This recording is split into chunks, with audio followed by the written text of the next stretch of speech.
There are 82 mountains in the Alps that are over 4,000 metres, and in this video we head over to mainland Europe to try and get to the top of one of these peaks. Right, good morning, look at this, blue skies, and it's Monday, day one. Where am I? Well, I am at, let me just see if I can see that, yeah? I'm at the airport, and on this trip we're hoping to go and do a 4,000 metre peak over in the Alps. So I'm heading to meet Jerry, and from there we're going to be getting on a plane and heading to Switzerland. So we'll bring you back a bit later on. We'll probably not do too much filming, but yeah, might bring you back in Switzerland, might bring you back when I meet Jerry. Let's see. It's early, so I'm away to get a coffee. That's the first thing on the list in the airport, but we'll see you in a wee while. Right, let's get all this stuff ready and let's get into the airport. Let's go. After meeting Jerry and Fraser at the airport, we were soon on the plane and going on our way over to Switzerland. And it'd been a couple of years since we'd been over, or since I'd certainly been over with Jerry, and on that trip there'd been heat waves, really poor winters, and a lot of the mountains were actually closed to people going up them because it was dangerous as a rockfall and the crevasses and glaciers not being safe. So we were hoping that wasn't going to be the case when we headed over on this trip. Right, we have arrived in Switzerland! Hey, there's three of us, Jerry, Fraser in the back, and yeah, we're away to stock up on hill food, aren't we? You've promised me there's Scotch eggs. I did contact them ahead and said get them in, so we'll see.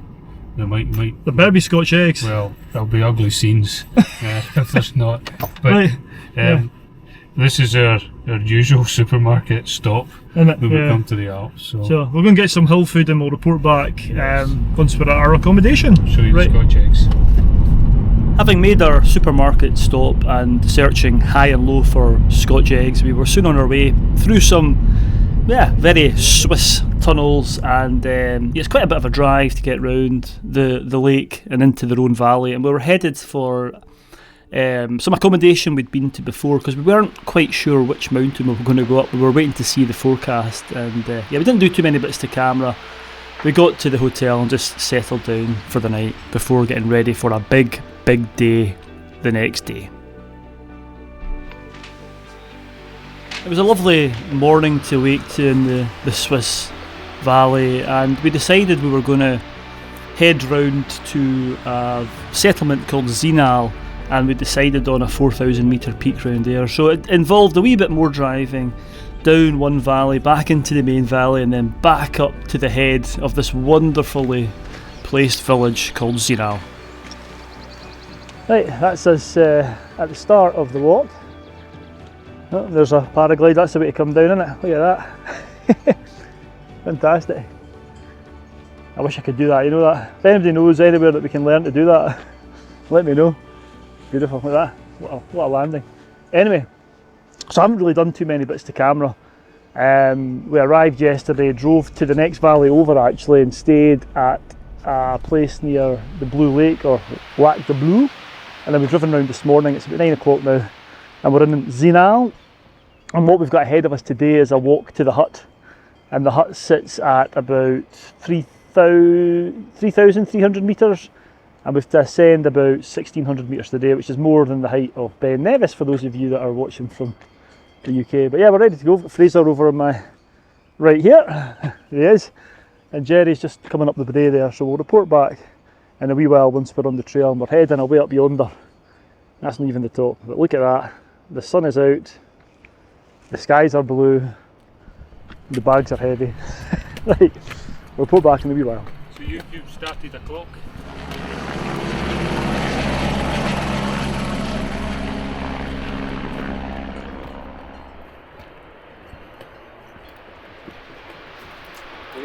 We have stopped for our first break. We've been going for about an hour and done about 400 metres of ascent. And what a place, it's warm, isn't it? How are you finding it, Jerry? I am finding it absolutely boiling. Toasty toasty. My melty Scottish skin is not dealing with this very well. Yeah, I think the last time we did a bit to camera, we were at the supermarket, weren't we? So that was a lot easier. That was, well, I don't know. Never found any Scotch eggs. But nevertheless, I'd much rather be in the freezer centre just now, sticking my head in. We're not used to this hot weather, us Scots, are we? No. So anyway, we're about a quarter of the way to the hut. We're just going to take it easy because it's roasty toasty. And there's no choice but take it easy. I know. Let me spin you around and I'll show you the view over yonder, which is a bit special. Looking up to some bigger peaks. We're actually going up this way. In fact, we'll be going up on top of that skyline, just up there and then over that way somewhere. So we'll report back in a wee bit. It was a beautiful day, but it was super hot down in the valley. We were kind of hoping it was going to be cooler up at the hut. And one of the things about this 4,000 metre peaks is there's not really any easier way to get up to the height, i.e. there's no chairlifts up to the hut, so it's all done the hard way. Now you get up to a point, we've sort of breached the rim and got to a point where we can see stuff now. I'll spin you around past Jerry here. Ta-da! You can see... a very tired old guy. we are starting to feel it a wee bit. We're 2,800, just under 2,800 metres, so yeah, not used to this altitude. Twice the height of Ben Nevis, and some nice views over here. I can spin you around and show you. Up there in the cloud was the Weisshorn, but it's gone away, but I do have some footage of that which we took earlier on. So we are going up here. If I can zoom in, you might be able to see the cabin on the ridge here, and that is that's the destination. So it'll be nice when we get up there, but it's a bit of an effort actually trying to get there, and yeah, it'll be a tough day if we get up to the top, and we'll see what happens when we get up to there. So let's crack on and we'll bring you back in a wee while. We could now see the hut we were headed for, which was at, yeah, as I said, over 3,200 metres, and we were all starting to feel the effects of not only the sunshine, because we hadn't seen it for months in Scotland, but also the altitude. But it was just lovely beginning to get those views over to the big peaks. It kind of helped us along a wee bit. Oh, I tell you, it's getting tougher. Unsurprisingly, the higher we go. We're not far now, we're above 3,000 metres, and getting more and more snow patches, like this one here. You can see, nothing too bad, not too much of a run out, so don't need your crampons on. And but the views are just amazing. I mean, you don't get a scale, especially on this wee action cam. I'll try and put some footage up of some time lapses I've taken, but what a day. And these mountains are something else.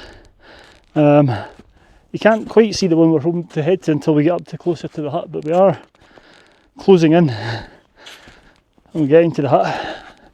You might be able to see it just in the middle of your picture there is the hut, so I think we'll be there in about half an hour. But yeah, I knew today was going to be a tough day. It's 16 or 1700 metres of ascent with a big backpack on, which weighs, I was saying this to the guys, probably weighs just as much as my backpacking wild camping gear, because I've got all the winter gear in here, all the crampons, all the harnesses and all that sort of gear, and the winter gear as well, so it's not light.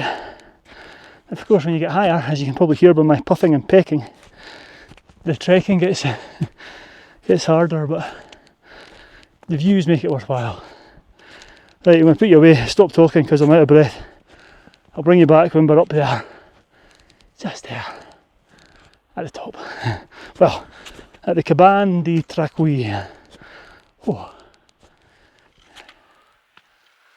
Right, not far now, but what I want to show you is we've got our first view. Let me just get to a spot where I can catch my breath. Spin you round, first view of our objective. I'm not talking about the Cabane which is there, but in the middle of your picture there is the Weisshorn. That is the mountain we're hoping to do either tomorrow or the next day, depending on how we're feeling. Might have a rest day tomorrow, depending. So yeah, see how we're feeling at altitude. But priority number one is get to the Cabane. Ooh, yeah. So we're just about the hut, and right at the end they put these chains in, like, made it really difficult. A wee bit of technical stuff. Probably technically demanding part so far, right at the top. Jerry and Fraser showing how it's done, and literally the hut's just over the top. Hopefully not too far now, but what a position, look at this. Wow. Right, let's head up here. It was almost like a wee sting in the tail. We'd trekked up with those big heavy backpacks on, and we were within touching distance of the hut, and we had to do this wee ferrata, a bit like the Ely chain walk really, but we were almost there. Ooh, so just don't see the cabin there, but it's quite a drop down there. What a place. What a place. Well, we've made it just a wee bit more to go. We'll show you around the hut once we get there. And over to, you can't quite see it, just over the back of the hut is the Reeshorn, where we're hopefully going tomorrow. Yes.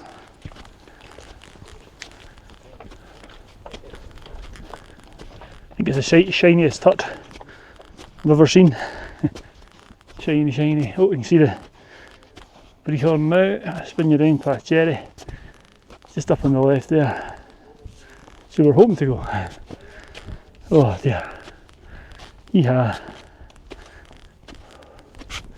What a place.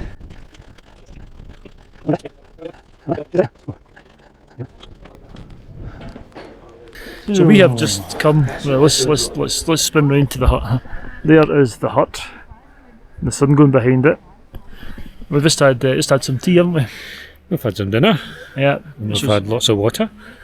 It's good. It was quite a long way up today, wasn't it?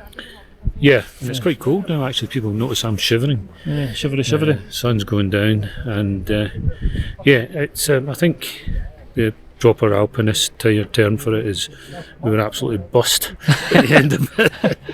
Well, it must have been 1700 metres of ascent, I think. So with too much gear, typical British alpine trip. You get everything for a Scottish winter ascent. And in fact, you're meant to come up with a t-shirt and shorts. It was roasting. I was literally, when we came up here, I was sunbathing down there, and it's quite nice actually to see the sun. I've not seen it since last year in Scotland. Anyway, so tomorrow we are having a rest day, aren't we? We're going to chill out. Yeah. Maybe do some practice with ropes before heading. In fact, I don't know if you can see it. Let me see if I can spin round. Just beyond Fraser there is the, where Jerry's pointing. The Reeshorn. That's where we're hoping to go. So we'll bring you back tomorrow, and I'll maybe do some photography tomorrow. That's what I'll do. Maybe see if I can get some we arrived last night, and we've come up to 3,000. What is it? Just under 3,300, I think. 3,300 almost. Yeah. Having arrived from Glasgow less than 24 hours ago. So yeah. I personally did this hill years ago as a youngster. Before the cabin was built? Up to the summit. Yeah, well, the old cabin was there. The old cabin's behind us, the ruins, isn't it? Up to the summit in less than 24 hours from leaving Glasgow. But I realised today that time has not been kind. Hasn't matured like a fine wine when it comes to summiting 4,000 metre peaks in 24 hours. A fine bottle of Buckfast or something. Anyway, look at this. I'll spin you over Jerry and Fraser's heads and give you a wee panorama. Look at that, sun's hitting the beautiful. What a view. What a place. The sun's just going down over there. There's the cabin. I'll maybe give you a tour of the cabin tomorrow. But yeah, we'll bring you back later on. See you later. We were definitely glad to have reached the cabin, and we just really relaxed and settled down for the night and got our heads down before making a decision on what we'd be doing the following day.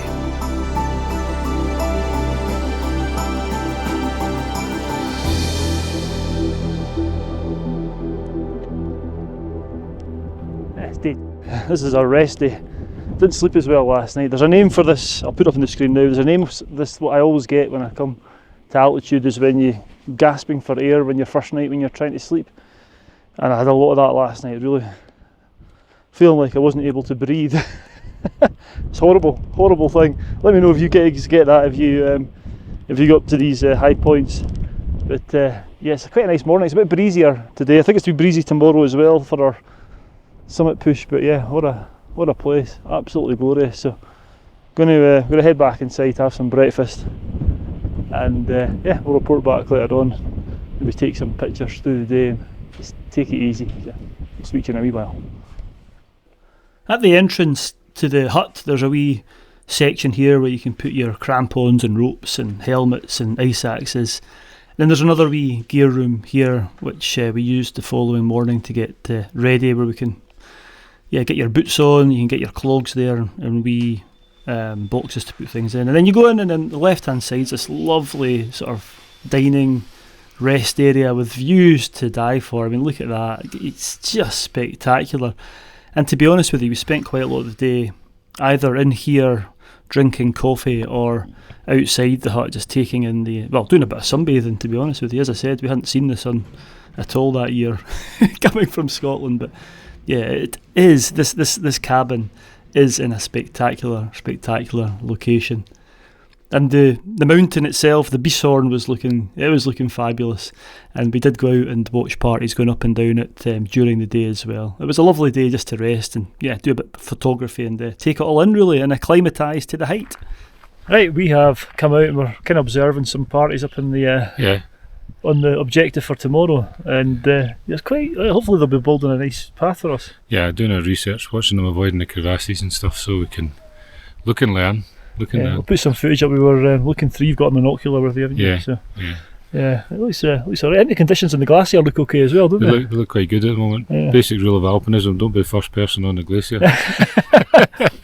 Yeah. There's Fraser over there having a squawk. He's having a gander. We're just up at this wee summit. In fact, just over down yonder is the cabin, and the views are just spectacular. Look at that, fabulous. And then up here, this is where we're watching people up in the glacier here, heading up towards the summit of the mountain. So, yeah, we're all feeling a bit better this morning. Well, we managed to sleep. I think I've gone downhill. I didn't sleep much last night. But you guys slept. Did you not sleep at all? Nah. I slept. What was that snoring noise then? That wasn't me. Oh, right, okay. They were snoring on both sides. Snoring on both sides. What do you think, Fraser? Hang on, we need you need corroboration in law. But he was beside you. Was it snoring? Or was it you? There was somebody definitely snoring. Right. The couple on the side, because at one point you were snoring and he was snoring, but it wasn't in sync. Yeah, well. It was German snoring and then it was your snoring. German snoring. I might have been snoring, but I don't think I was. How Didn't hear myself. Speak German snoring. Achtung! Right, on that note, we're going to take some photos and stuff today, so if there's any decent photos I'll stick them up. And then we'll bring you back later on and just chilling, getting ourselves ready for tomorrow. Tomorrow we'll be full of red blood cells, and we'll have sorted our pH in our heads, and we'll be ready to go. We'll like a Scottish day in the hill, hopefully not from the weather point of view. Hopefully it's going to be nice. Anyway, we'll bring you back later on. Right, we haven't really, it's been hours and hours. What time did we do about the camera? First thing this morning? I don't know. I think it was. A down day. Yeah, we've not done anything, literally taking pictures, so if there's any decent pictures I'll put them up at the end of this segment. We just kind of tossed around. The weather's not been quite as nice today. It was nice this morning, and then the clouds been in, but it hasn't rained yet. It was forecast 5 centimetres of snow, but hopefully that's not deposited itself up No, I on the don't hill. think so. No. You can still see a track on the glacier, so through the holes. Yeah, so we'll see. Yeah, we'll see what happens. So not much else to say, but it's been a quiet day. I'm feeling a bit better. I was feeling a bit. I think we're all feeling a bit better. We've had a full day resting after yesterday's beasting, and we're at 3. What's 3-4 again? I said last night. I can't remember. 3-2. Anyway, we're way up high, and headaches have gone, and no, we're up for it. Yeah, up for it. So we'll report back tomorrow morning, nice and early. If we get any sleep. Alarms are set for 4:30. Proper alpine start. So not really. It used to be 2 o'clock in the morning, but not for this hill. Not for this hill. Right. You up at 2 anyway. You can do it yourself. We'll see you in the morning. Right. Bye.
As mentioned, it was an early start, and you always want to get up early to avoid being on the glacier in the heat of the day. So we got up, we got our stuff ready, we were make sure we filled up our platypuses and water bottles with some fluid, and then just making sure we hadn't forgot anything. Sometimes your brain isn't working to its full capacity at stupid o'clock in the morning, so we just had to make sure we had our crampons and our ice axes, 2 pairs of gloves, sunglasses, all that sort of jazz, and we headed over the short distance to the start of the glacier, where we had to get all our harnesses on and the rope set up, and just everything set for crossing a glacier with crevasses. If you can see us or not, Jerry's getting his crampons on. We're at Crampon Rock, Bichorn style, and there's a few teams out in the glacier. I don't know if you'll see them when I spin you around. You can see the lights are on. I don't know if it's picking up, but that's where we're heading up there. It's looking like a fine morning, and really looking forward to this. Looking forward to getting going, having some fun. So we'll report back when we're on the glacier. Maybe when the sun's rising up, we'll speak to you. But all set to go. Let's do this. That's us at the on the glacier. You can see the bit of alpenglow, beautiful behind me. I don't know if the camera will be picking that up. The skies are turning pink. But way to start the pull up now and across. Yeah, keep the goat. And it's taking our time heading up here. It's lovely. Look at that though. Hopefully the camera's picking up. Pink, pink, pink. Pink tops. There we go. So not too many parties ahead of us. Some that are super earlier on the sky line, but there's just one party ahead of us. It's a very busy cabin, which signified it was going to be good weather, which was good, but it's fabulous. Then I'll put the camera away for a minute, get across the crevasse zone.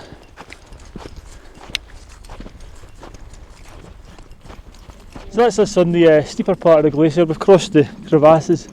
I'll spin you around, you can see where we're going. There's the area. I tell you what, it's not a place for solids. You look at that behind me. Lots of folk coming up behind me. So let's go. We'll report back at the top. Right. Up we go. Oh, it's really windy, and still a fair bit to go. That dome up there is the top of the Bichorn. We'll stop for a wee while. But what a place. Let's just show you a wee view.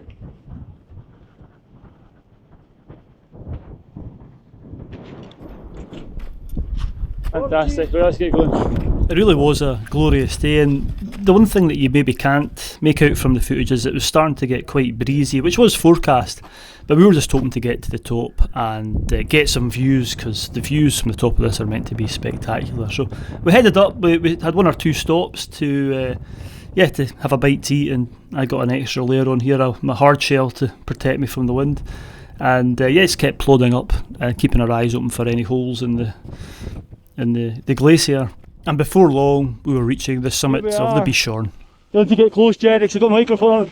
At the summit, look at us behind us. Jerry, what's this one behind us? It's the Bichorn. Oh, And that's the Grand Gendarme on the Bichorn. fantastic. Look at that. Over there is Monterosa. Background. And that's the Rimpe Fishhorn. And that's the Alphubo. Wow, And fantastic. there's the Dome, The the dome. Nadelgrat. And here is us. And here is us. The old codgers. Oh, well, I'm a very old codger. I was knackered.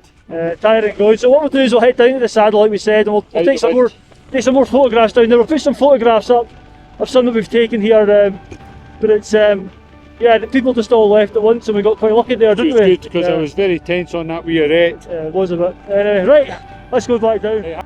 So as you can see, 5 minutes earlier it had been super busy on the summit, and we got lucky when we got it to ourselves when a few parties headed off. Anyway, here's some photographs from the summit of the Bichorn.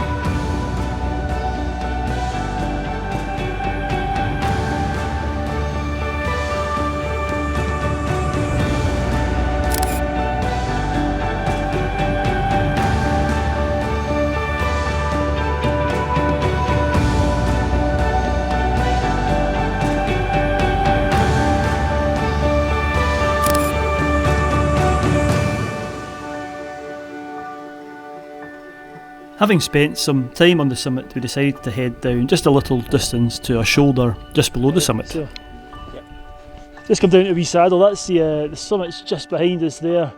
But what a spot! Look at this. See the clouds starting to build, so we need to head off soon, eh, Jerry?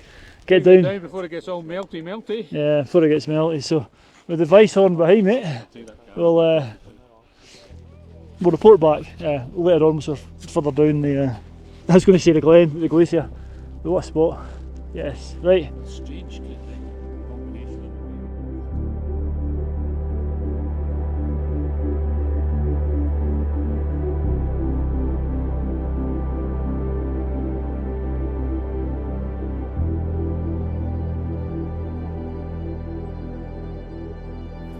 We felt really lucky to have reached the summit and got those spectacular views with hardly any clouds in the sky. It really was a special place, but we still had a lot of work ahead of us. Not only did we have to descend off the glacier as the day was progressing, we still had a mammoth, about 16 or 1700 metres descent from the hut, so it was going to be a big day. So off we set, keen to get down to the hut and off the glacier before it got too warm. Right, we have just come off of that, and we are happy to have come off the glacier. You've still got my silly glasses on. There we go. Really bright. Mission accomplished, eh? Just need to drop 1600 metres now to Zinal. 5 hour walk back to the village. Aye. It's quite a bit ahead of us. So we're going to go back to the cabin and I don't know, get lots of coffee and drinks and food and stock up. And drinks and drinks and drinks and cakes and food and drinks and food. So we'll report back later on. What a day. Ooh.